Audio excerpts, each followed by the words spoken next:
మొదటిసారి స్వామివారి ఆశీస్సుల కోసం రావడం జరిగింది. చాలా సంతోషం. ఇటీవల నియమితమైనటువంటి తిరుమల తిరుపతి దేవస్థానానికి సంబంధించినటువంటి బోర్డు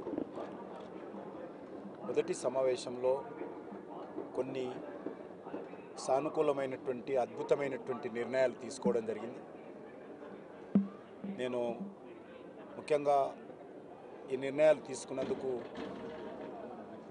బోర్డు చైర్మన్ గారికి,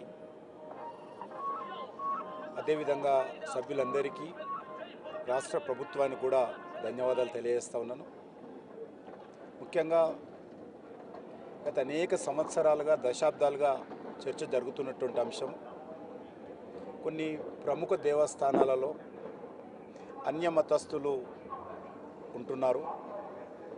కారణంగా కొన్ని అక్కడక్కడ ఇబ్బందులు వస్తున్నటువంటి విషయం మనం స్వయంగా చూశాము. కాబట్టి ఈ నిర్ణయము అన్యమతస్థులు ముఖ్యంగా దేవాలయ పరిసర ప్రాంతాల్లో ఉండకుంటే చాలా బాగుంటుంది అనేటువంటి విషయము చాలా చర్చ జరిగింది.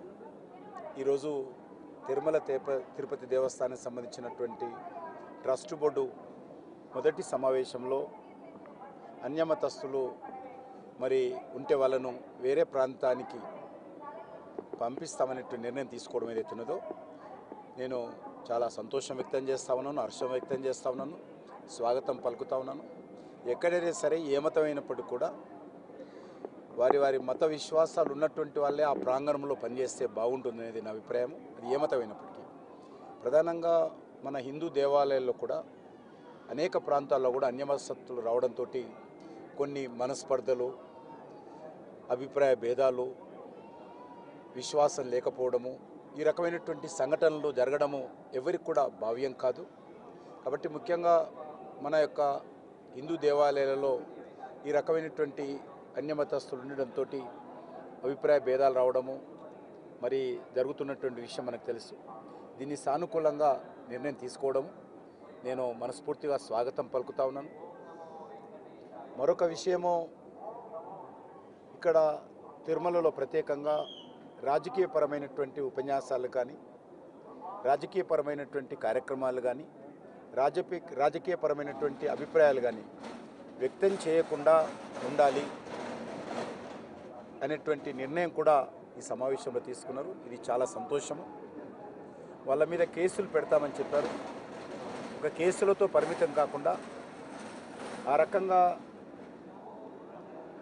మరి తిరుమలకు వచ్చి ఇక్కడ ఉన్నటువంటి తిరుమల నియమ నిబంధనలకు వ్యతిరేకంగా ఇక్కడ ఆధ్యాత్మిక భావజాలం ఉండేటువంటి ఈ ప్రాంతంలో కలియుగ వైకుంఠంగా పేరు పొందినటువంటి తిరుమల ప్రాంతంలో మరి రాజకీయపరమైనటువంటి కార్యక్రమాలు కొనసాగించినా, ఉపన్యాసాలు ఇచ్చినా ఆ రకమైనటువంటి వ్యక్తులకు కఠినంగా శిక్ష పడే విధంగా చర్యలు తీసుకోవాలి.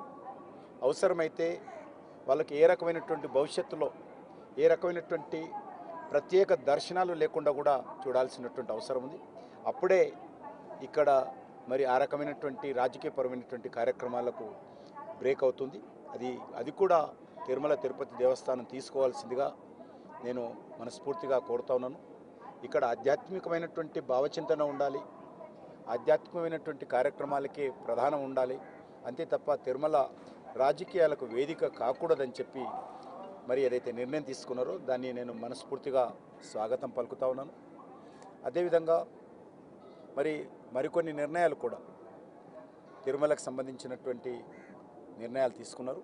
అది మరి ప్రసాదాల విషయంలో కావచ్చు, ఇక్కడ జరుగుతున్నటువంటి మరి ప్రత్యేక పూజల విషయంలో కావచ్చు, వాటన్నిటిని కూడా భవిష్యత్తులో ఇదే పట్టుదలతో మరి ముందుకు సాగాల్సిందిగా ఇటీవల జరిగినటువంటి కొన్ని సంఘటనలు మన తిరుమల తిరుపతికే కాకుండా దేశమంతా ప్రపంచమంతా హిందువుల హృదయాలలో బాధ కలిగిన విషయం మనకందరికీ తెలుసు.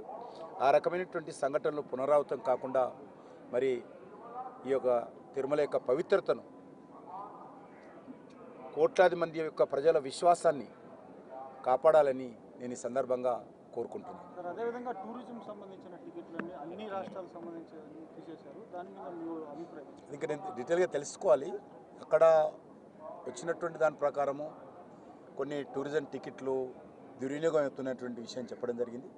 ఎందుకంటే తిరుమల పర్యాటక శాఖకు సంబంధించినటువంటి వాళ్ళు రారు. ఇక్కడ వచ్చేవాళ్ళు భక్తులు వస్తారు, ఆధ్యాత్మికమైనటువంటి వాళ్ళు వస్తారు. వాళ్లకు ప్రాధాన్యత ఇవ్వాలి తప్ప పర్యాటకులకు కాదు. తిరుమల పర్యాటక కేంద్రం కాదు. ఎప్పటికైనా కూడా ప్రత్యేకంగా హిందూ విశ్వాసం మీద, హిందూ దేవాలయాల మీద, హిందూ దేవతల మీద విశ్వాసం ఉన్నటువంటి వాళ్ళే రావాలి, కానీ పర్యాటకులు కాదు.